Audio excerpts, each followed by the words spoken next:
Good morning. Good morning, ladies and gentlemen of the media, to my colleagues and fellow Jamaicans, to those who have joined us on Facebook, Instagram, and TikTok. Thank you for joining us at the People's National Party. Today, we gather not only as representatives of the People's National Party, but as Jamaicans, as Jamaican women who refuse to accept the normalization of violence against women in this country. We refuse to accept the erosion of integrity and the blatant disregard for the principles of accountability. The reinstatement of George Wright to the Jamaica Labour Party is not just an insult to women of this country. It is a declaration by the Jamaica Labour Party that politics matters more than justice and morality. It is a betrayal of every woman who has suffered in silence, to every survivor who was told that their pain doesn't matter, and to every little girl who is watching and learning what our country, what our government is willing to tolerate in the name of politics. The JLP didn't truly dismiss George Wright. They distanced themselves just long enough to weather the storm, only to now welcome him back as though he has been washed whiter than snow. We will not forget. So when the women, particularly of the Jamaica Labour Party, visit you at home in the coming months to ask you to vote for them and to vote for this signal, this declaration they have made, stand up, Jamaica. Respond to the silence they have given you with your vote. When Juliet Cuthbert Flynn, Dr. Michelle Charles, Tamika Davis, Anne Marie Vaz, Favor Williams, Krista Lee, Olivia Babsy Grange, Marlene Malahoo Fort, Tova Hamilton, Marissa Dalrymple Filbert, Senator Kamina Johnson Smith, Senator Dr. Dana Morris Dixon, Senator Dr. Safar Longmore, Senator Shireen Golding Campbell, and Miss Rhoda Moy Crawford and Juliet Holness come to ask you for your vote. Remind them that they were silent when George Wright was welcomed back to the fold of the Jamaica Labour Party to represent you. Today, Miss Patricia Duncan Sutherland, president of the People's National Party's Women's Movement, Dr. Angela Brown Burke, our chairwoman and spokesperson on Foreign Affairs and Trade, Miss Denise Daly, spokesperson on Gender Affairs, and Senator Gabriella Morris, or president of the PNP's youth organization, they're not going to be silent. They're saying to you that we will fight for you. We're also fighting for the woman that was beaten by George Wright with a chair. You see what you did do? It can't rub out. We invite Miss Patricia Duncan Sutherland to address you. I'm Patricia Duncan Sutherland, president of the PNP Women's Movement and spokesperson on social transformation and protection. And today, I chose to wear black because it is a sad period for Jamaica. It is a sad time for Jamaica. I stand here today representing the 30% of Jamaican women who have experienced domestic violence. I stand here today representing every well-thinking Jamaica.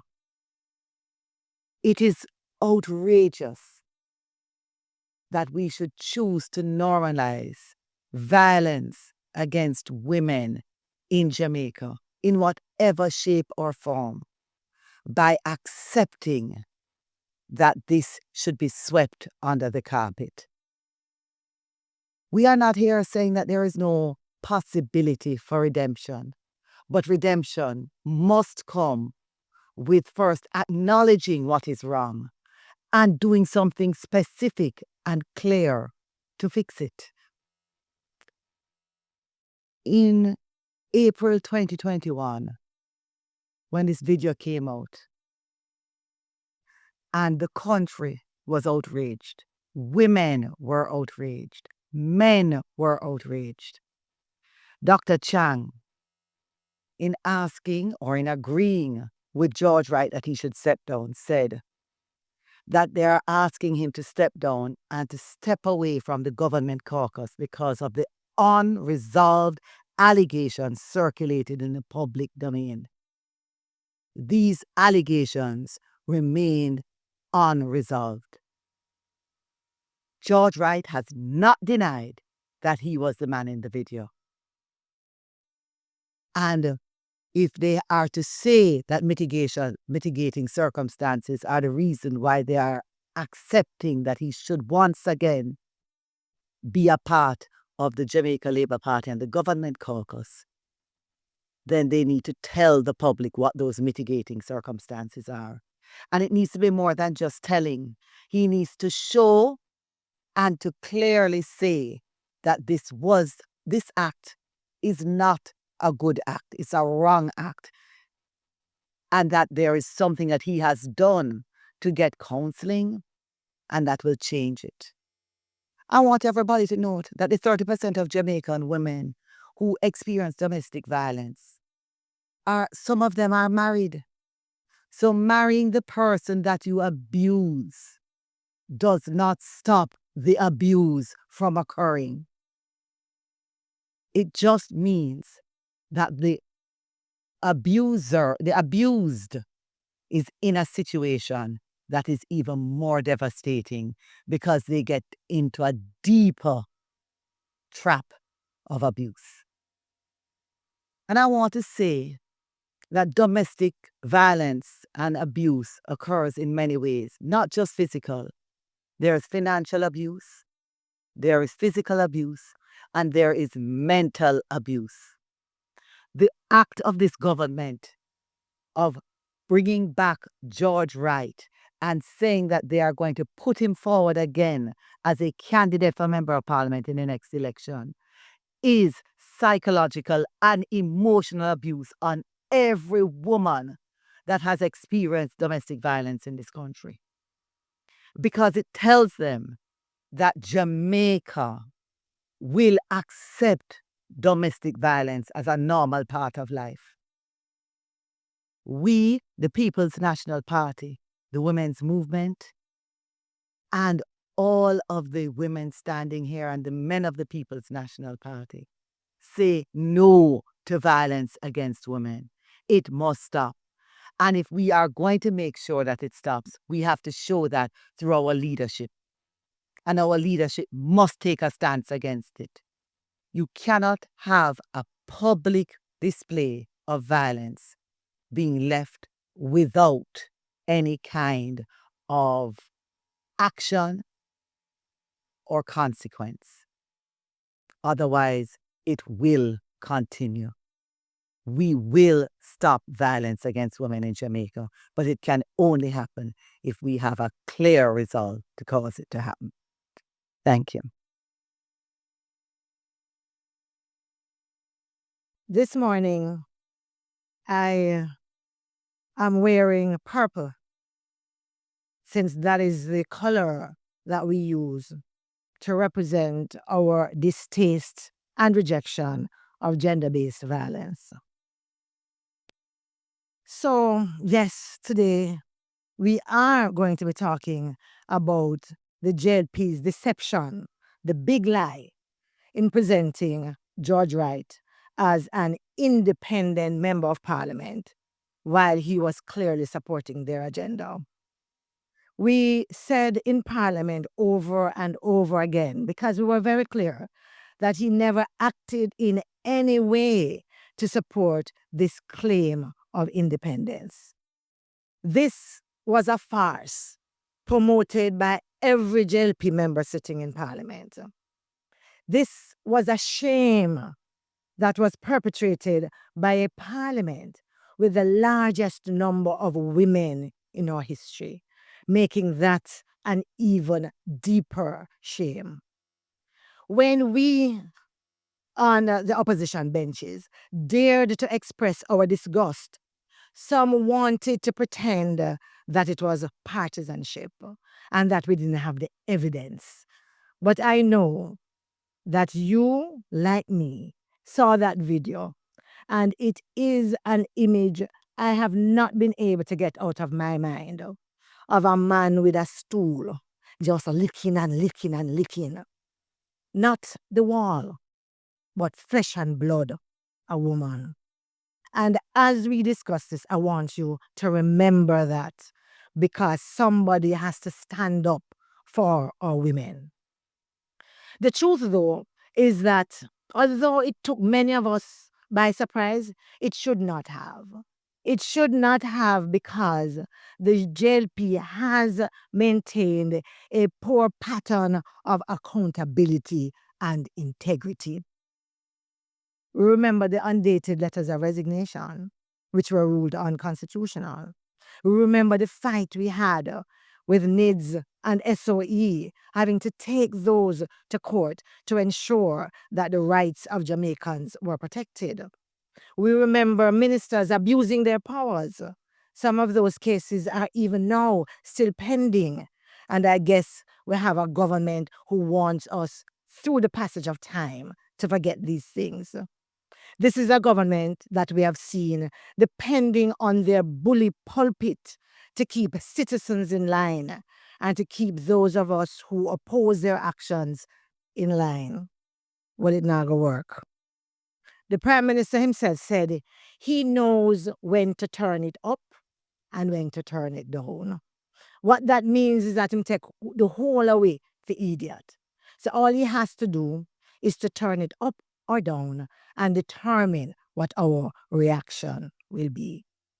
We can't allow that to remain because this move of bringing George Wright as a current member of Parliament for the Jamaica Labour Party after 4 years of silence is a slap in the face of all women and girls.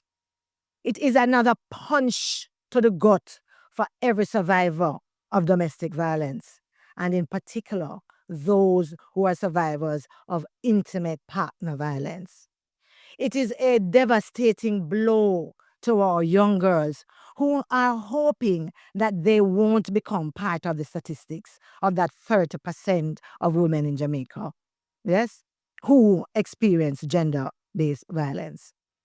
And it certainly doesn't help those men who are embarrassed when we talk about the statistics that 1 in almost 3, basically 3 women, have experienced physical violence by a male partner.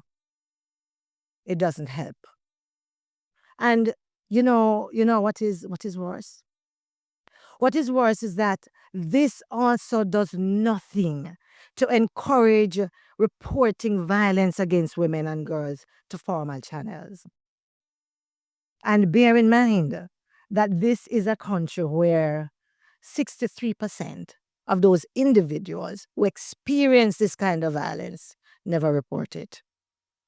An MP sitting in Parliament for 4 years, pretending that he did nothing wrong, with his members supporting him time and time again, as if they too don't know that he did something wrong. In fact, what has he said now? I think he has outgrown it, and therefore he has turned a new leaf. That's not enough. Where is the public apology? Where is the admission of guilt and wrong? Where is the remorse? I don't know. Some persons say, well, maybe mitigating circumstances mean that he has done therapy and he has done this and he has done that. But if that is so, it seems to me that the JLP are getting ready for a dog and pony show. So they admit him as a member. They say there are mitigating circumstances. And then, as we had the discussion, they will lift the veil to show what has happened. This is not dog and pony show time. This is bigger than politics. This is about protecting the values of decency, accountability, and respect for all women. And this is a serious concern in Jamaica because although many don't report to formal channels, 44% of these women talk to a friend or to a care provider. And what does that mean? That 44%, almost a half of Jamaicans know the problem that we're in, the crisis that we face. And the question, therefore, is what are we going to do about it? Well, do I remember that in 2021, Mr. Mark Golding, at the time of this national disgrace, submitted a motion that would have allowed for a discussion in Parliament around a code of conduct that would clearly outline acceptable standards and behavior for parliamentarians, and at the very least would have had a conversation both in Parliament and nationally about what is expected. 4 years later, and not a word has been said about that motion that's before Parliament.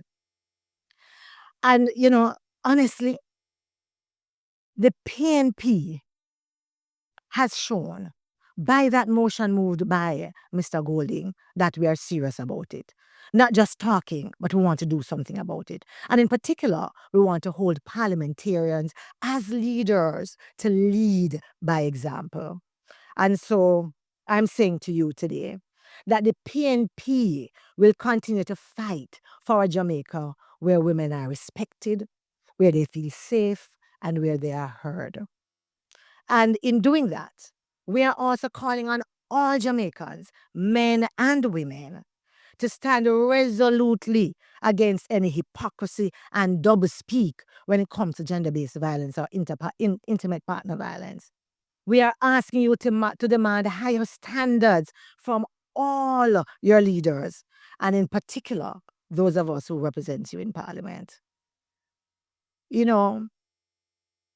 I heard, I was listening again to some things that the party leader said not so long ago. And one of the things that remain with me is when he said that domestic violence is fueled by a lack of moral norms and behavioral standards. That is something for us to think about. Who are the persons we are electing as leaders? We used to say that leaders lead by example. Is this the example that you would like your boys to grow up thinking that this is normal? That your girls will grow up thinking that this is normal? It is time to end the normalization of the violence against our women and girls. I am hoping that as a patriotic Jamaican, you too will stand with us. Today, I will start by recognizing when we first opened our parliament in 2020, the Prime Minister bragged about they are the most women representing in Parliament. And today, I am saddened to know that in a time when they are increasing their numbers of women in Parliament, he is now looking at domestic violence as the norm. Why do I say that? When George Wright started out, he started out as a Jamaica Labour Party member of Parliament. When the incident, he decided that he was going to be independent. Nothing about him was independent. But the fact that he was on record to be independent, I had to accept that fact. I have watched him over there, sitting over our side, with no remorse. He felt comfortable because he knew that the time would come for him to go back and join the Jamaica Labour Party. A few days ago, when I saw that rally and I heard the MC saying, he is needed he is important to the Jamaica Labour Party. I was in awe. Now, the term has not been finished, so we still have some time left. George Wright is going to take back his rightful seat among the Jamaica Labour Party, I would imagine. And we have a lot of things to discuss in terms of women's right and the way forward. The minister, in which I have not heard anything from, Minister of Gender Affairs, how is it that she will be able to answer as a in the ruling government seat about violence against women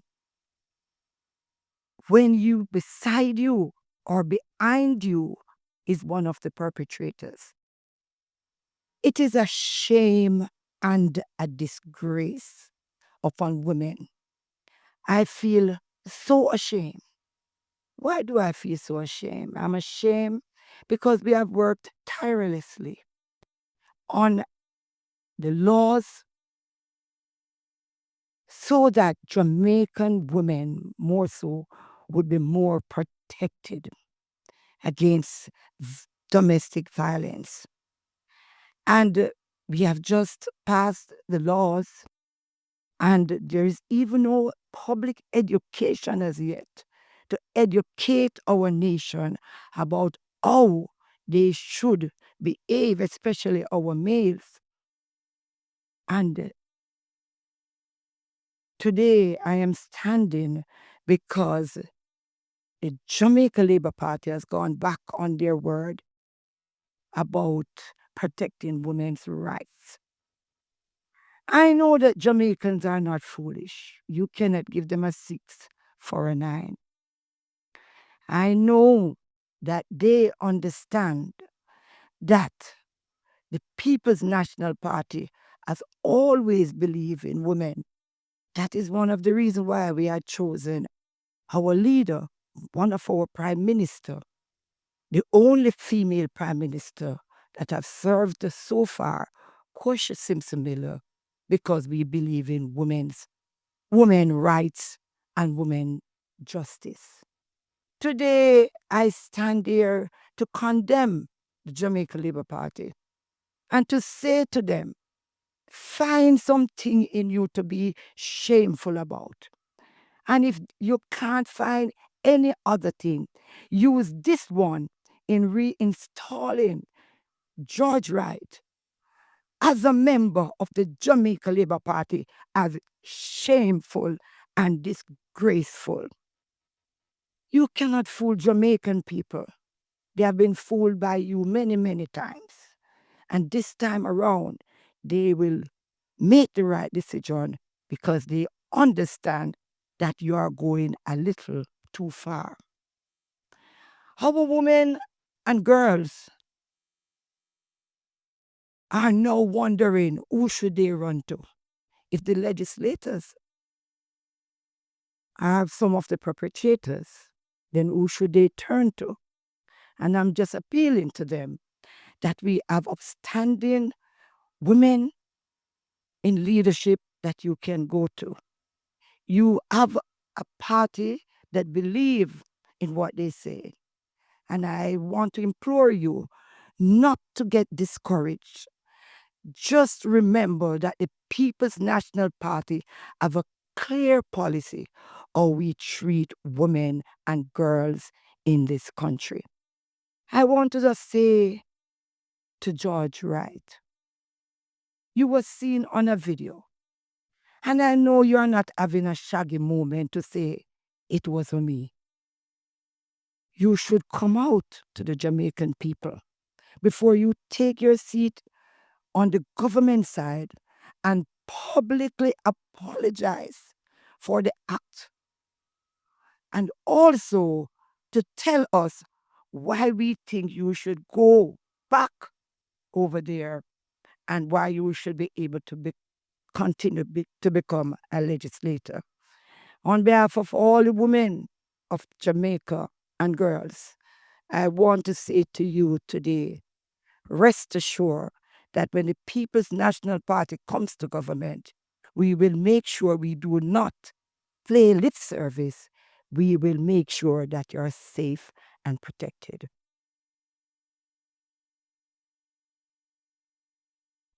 Good morning, everyone. Today I stand here as a woman, not just a senator, not just president of the PNPYO, but as a woman who believes that we can't be silent in the face of this injustice. Because make no mistake, Jamaica, what we have been witnessing with the resurgence of George Wright is an injustice. And it signals political audacity and brazenness on the part of this government. It is a display of power over principle, of politics over morality, and of silence over accountability. A young woman was silenced, whether she chose to, because I just saw the system set, or perhaps because she was forced to save face for her abuser. We all saw the video. We were all disturbed by the video. We saw how he relentlessly pursued her with a chair and inflicted bodily harm. She suffered, while the man accused of abusing her was allowed to go back to business as usual. His career was protected, his political future secured, while she is in the shadow. That is what the Jamaica Labour Party has chosen to celebrate and to defend. But I want to ask the question this morning, what message does this action send to young women across our country? That their pain does not matter, that their voices don't count, that their safety is secondary to political power. And let me say this loud and clear this morning to every young woman, every woman who is listening. Abuse is wrong. It is not normal. We should not seek to treat it as normal, and we should not condone it. Especially persons who are chosen to make laws and to lead this country. It is not something that you should tolerate, excuse, or endure in silence. And remember that this government or any leader who tells you otherwise by their words or by their actions is not fit to lead. Our women deserve to live in a country where they are protected, not told to be quiet in the aftermath of abuse, where they are respected and protected, where they can stand up and speak their truth without fear of being cast aside while their abuser walks free and acts like he did nothing wrong. And young people, men and women alike, deserve leaders with integrity. Leaders who understand that leadership is not about protecting political power at all cost, but leaders who set an example of responsibility and decency. But what the JLP has chosen to do here, it has set a dangerous precedent and has told a damaging lesson that power can silence accountability. That if you have the right connections, you can escape justice. That the voices of women, of survivors, of young people don't matter. Well, let me tell you something. We will not be silenced. The PNP Youth Organization, we stand firmly on this matter. And we're standing because we believe in justice, in truth, in accountability, and in a safer Jamaica for young women, for women, and our youth. We believe in a Jamaica where leadership is built on integrity, not acting with impunity, where young people can look to their leaders and see role models, not men who believe that they can do anything and everything that they want without any consequences. We stand here this morning to reaffirm that we do not and we will not accept this. We cannot allow it to continue. Because this decision here is not about one man or one decision. This is about the kind of country that we want to live in. And so we are firm in our belief, and we will not join the JLP in being complicit. Their public embrace of George Wright is low, it is desperate, and it is disgusting.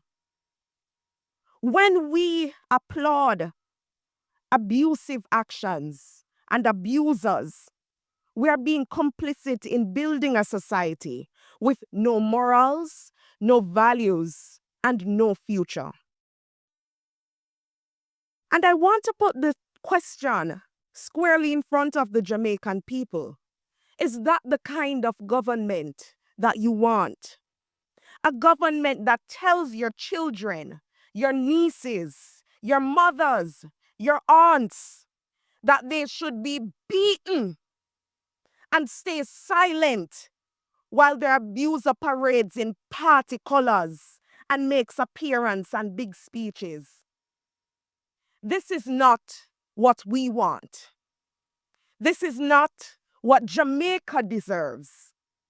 And we will not stop until George Wright is out of Gordon House, where he should never have been allowed to return to in the first place. Thank you.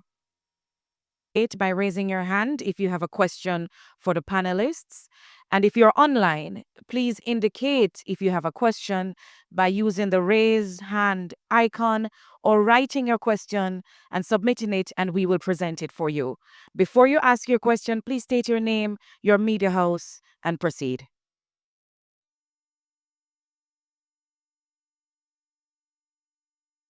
For Miss Patricia Duncan Sutherland, it says that we're aware that the PNP had drafted an impeachment bill some 2 years ago. But what specific measures does the PNP propose to ensure that individuals with a history of violence are held accountable and prevented from holding public office again? Well, there are two things that I would want to, and thanks for the question. There are two things that I would want to address with respect to that, especially in this case. We need to look at introducing evidence-based prosecution, because when we do that, then there will be no possibility, it will be less likely that a situation like this would be left hanging and unresolved, because the evidence was there and we could have questioned it and determined what was the situation. And with that, as you bring that to public office, the code of conduct, yes, but I'm not sure, but I believe that inside of an impeachment bill, we could put it in there that until there is a clear restoration of the offense, that this person would not be allowed to sit in Parliament. This is something that would strengthen our Integrity Act. It would strengthen our integrity in public office in Jamaica. could be applied, yes, to domestic violence, but to all other aspects of life. Because we do challenge, but the domestic violence issue and the normalization of violence is a real problem in Jamaica. And if we don't take some bold steps in our legislation, we will not be able to send a clear signal to Jamaica, right, that we are not tolerant of violence, domestic violence, intimate partner violence, or violence in any form. Bad man police can't do it. This is about the laws and about the integrity of our leaders, and that they must stand up and be held accountable for their actions. All right. Good morning. Britannia Witter here from CVM. So just a follow-up to that, Ms. Sutherland, do you believe the readmission process, do you believe it followed the correct legal and procedural steps? Sorry, I didn't hear it. Do you believe that the readmission process, do you believe it followed the proper legal and the procedural steps needed? Well, does it follow the proper legal readmission into the JLP? That would be dependent on their constitution. Does it follow the correct moral steps? Does it follow the steps that would be acceptable to a country? No. Because if there's an allegation out there, and by admission of the General Secretary, he said that these allegations were unresolved in 2021. So without coming to Jamaica, because you are not just a political party, you're not a club. You are here representing people and saying that you are fit to govern and to ensure that laws are in place. And if you in 2021 have unresolved allegations and nothing has been said publicly to resolve those allegations, then on what basis are you going to readmit the person into your party and then therefore to sit on the side of the government in the parliament? It is a slap in the face for Jamaicans, a direct slap in the face to all women of Jamaica, and even more so for those who have been abused and have been had to remain silent. This question is for Dr. Angela Bromberg. I'm sorry. Well, let me tell you, can I just follow up with this? I think that we have to look on a couple of things. It's not just about the readmission and what happened in terms of what steps he has taken. It is also about living a lie for 4 years and sitting in Parliament. And so we also have, because that by itself is also something that should not be tolerated. You shouldn't sit for 4 years pretending you have done nothing wrong. Jump up 4 years later to say, oh, I've outgone it, or I've done this, I've done that. Here I am, whiter than snow. It doesn't work that way. There is a question for Dr. Angela Brownberg. This says that we are aware that there's a caucus of women parliamentarians which has representation from both the opposition as well as the government, the female representatives in the House. Will the PNP be recusing itself from this as a protest to the reinstatement of George Wright? That is something that we haven't discussed in terms of the action to take. But what I will say is this. When we first met in the caucus, that was a bone of contention. And we raised it as something that was totally unacceptable, and that the caucus, as a caucus, had to put these issues above politics. And therefore, we could not pretend that we're coming together in defense of our women while leaving something like that blatantly there. At that time, they had said that these issues were still unresolved. Now we are in front of a situation where seemingly, as far as they are concerned, it is resolved. We still believe that it is unresolved, and therefore I am sure you will be hearing from us shortly as to exactly how we will approach the caucus.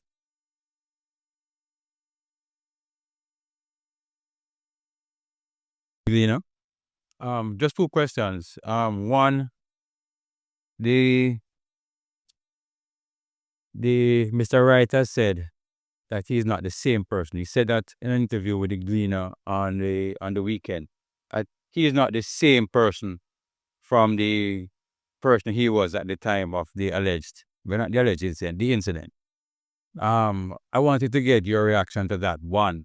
And two, the JP has said that he has taken some mitigating steps that caused them to readmit him into the party. What do you make of that? And what, in your mind, does mitigation in these circumstances look like or should look like? And I'm sure all of us want to talk this, right? Because the truth of the matter is nobody's the same person they were 1 minute ago. But it's not just about not being the same person. It is about there's an allegation there that you have not denied about an act of violence against your partner, no, your wife. You have not publicly admitted, you have not publicly stated what you have done, which would make you different with respect to this, and which would make you not choose to act in the way that you acted. Violence is a real problem. It's a real problem in Jamaica. It can't just go away because time has passed. They say time heals all, but it heals all with action. It heals all with a change of heart. It heals all with knowledge and a change of perspective that must be declared. If this action occurred publicly, these declarations and mitigating circumstances would have to be declared publicly and accepted by the public. Because it was accepted by the Jamaica Labour Party, the women of the JLP at the time spoke out against violence against women just after that act occurred. For us to accept that, we have to first weigh in on that conversation. It's not just saying, oh, I'm sorry. It's not a simple apology. It takes a lot more than that. It takes a lot more to heal and to stop committing those acts. There's a question here for you, Miss. Oh, go, Doctor. No, it is it's a question that I think we all have to spend some time thinking about. I go back to when the act was committed, that there was this level of silence on the part of the Jamaican Labour Party, wanting us to accept that we didn't see what we saw, that what we heard was not what we heard, and that he had nothing to do with it. He sat in the parliament for 4 years, innocent as a lamb, yeah, taking no responsibility. And then today he comes and says he's a changed person. It's simply not good enough. It is not good enough because even while he was silent, there were women in the parliament on that side who were right there with him, giving him cover and acting like it was okay. It's not the time for a dog and pony show. If he is truly changed, what we would have heard at the same time is what I did was wrong, wrong, wrong. Yes, I am so sorry for what I did. I have taken these steps and I will never be caught doing that. Yes, I have made restitution in these ways. It is not good enough to sit in private, concoct a story that you will come and tell the Jamaican people because you know when to turn it up and when to turn it down. Thank you. I just want to say that mitigation is a process. And I don't believe marriage would be mitigation.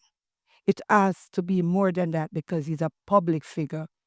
And if I was hearing from him over a period and he was showing signs of remorse and doing things that would help other women who are victims, then today probably I would think differently.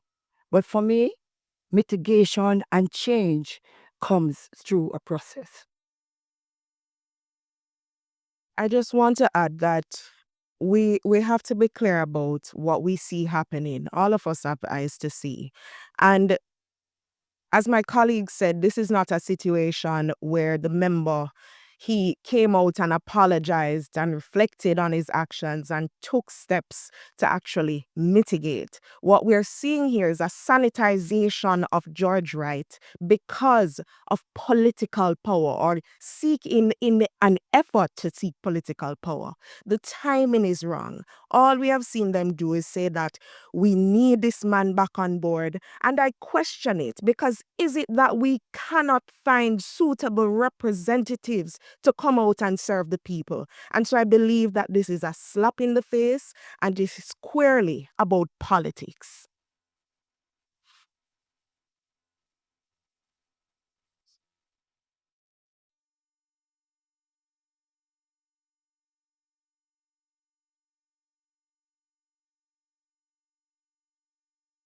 Testing. Oh, morning. Mahiri Stewart here from Nationwide News.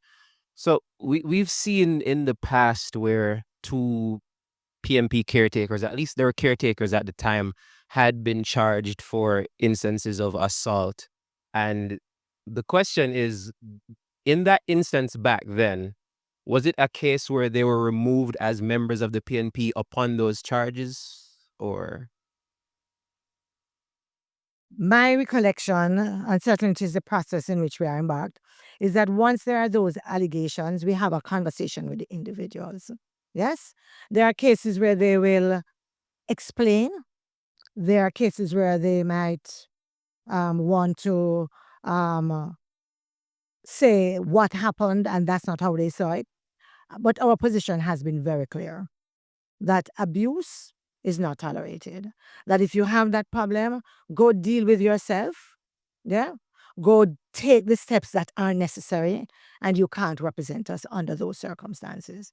And you would have seen that in all of those cases, what has happened, either the person would say they're accusing themselves based on the position that we have made clear, or we have said we have parted ways. There's nothing unequivocal about our position as far as that is concerned. Okay, and is she answering the? I guess another question I have is in terms of putting things in place to ensure that there is zero tolerance for violence against women specifically.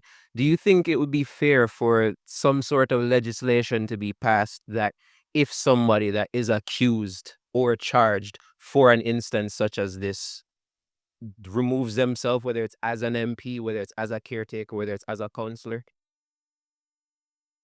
I think both, right. I think we have said it in so many different ways that we need a kind of code of conduct that holds leaders responsible for the behavior, to the point where there are certain acts that invoke impeachment. And we have been clear about that. Mr. Golding has been very, very clear about that as well. And I think that where we are, something went to Parliament, a motion went to Parliament. It has been ignored. We will not ignore it. Thank you very much for those questions. Let us be clear. While the JLP turns a blind eye to injustice, the PNP has taken action. 2 years ago, Mark Golding went beyond words. He drafted an impeachment bill, took it to Parliament, and delivered it to defend the women and people of this nation. This bill would have provided a mechanism to remove individuals like George Wright who violate the moral and ethical standards expected of our leaders. But the government, led by Andrew Michael Holness, refused to act. The government, the Speaker of the House, a female, Juliet Holness, refused to act. They ignored the opportunity to uphold integrity in public life. No, as we undergo the constitutional reform, this is the moment for the government to show the people of Jamaica that it values you, and that it values accountability, that it values women, and that it values justice. Andrew Holness campaigned on it. He said that when he got in office, he will bring these measures to keep his people accountable. We're not making up a fairy tale for you today. We're going to play for you a short clip just to remind you about the character of the person on trial today before you, Mr. George Wright. You're saying he's a person of interest. Right. So you're making appeals now for him to visit the police for further talks, interviews. What is the nature of the complaint that was received by the police? What was Mr. Wright saying? Right. Here along the roadway, crowd there. He was dreaded enough. And he was Jessica. He heard. It and she was told to die. The report. Right. So he's in a sense, is he saying self-defense? When he made a report, that he wasn't aware that the thing was being recorded or thought in the making. And what's happened since with your investigations?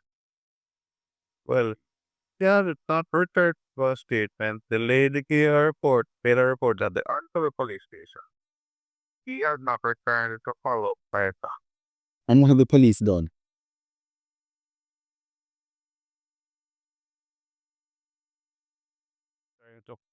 The lady has been reaching out to her, but we're not on her. Found her. The right has been elusive. At this time, we have been just speaking to it, but not for our purposes. Just yet. You're saying he's a person of interest. Right. So you're making appeals now for him to visit the police for further talks, interviews. You heard it for yourself, Jamaica. Victim blaming. We are not just here to talk. We're here to act, and we've acted before. Mark Golding brought the bill, demand that the Prime Minister includes it in the constitutional reform. Keep following us on social media. On our Facebook pages at PNP Jamaica and at Mark Golding JA. We will not stop talking. We will not stop fighting. We will not be silenced. We are the women of the People's National Party. Have a good day.